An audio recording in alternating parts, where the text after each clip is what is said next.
وسارعوا إلى مغفرة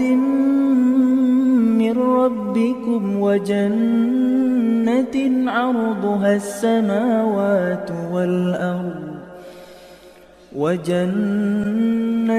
عرضها السماوات والأرض أعدت للمتقين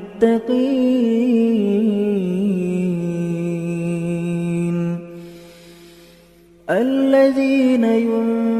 ينفقون في السراء والضراء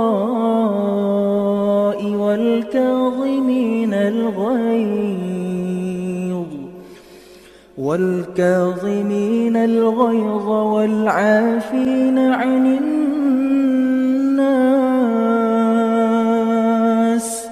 والله يحب المحسنين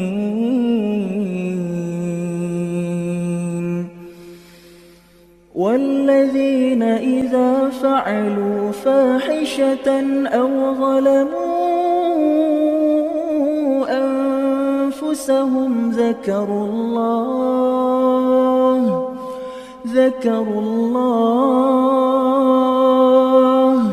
فاستغفروا لذنوبهم ومن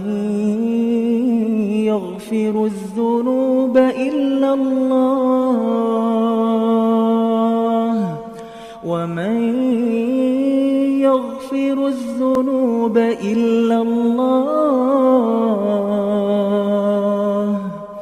ولم يصروا على ما فعلوا وهم يعلمون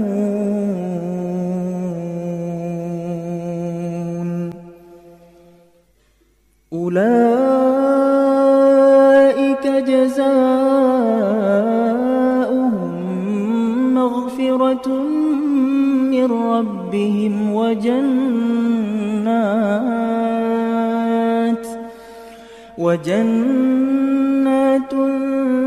تجري من تحتها الأنهار خالدين فيها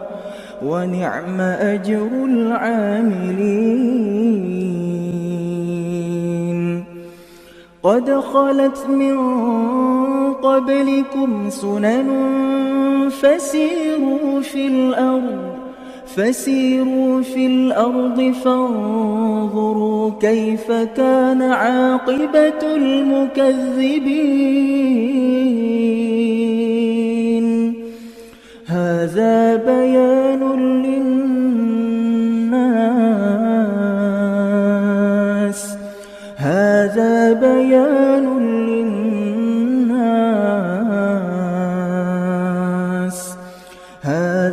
بيان للناس وهدى وموعظة للمتقين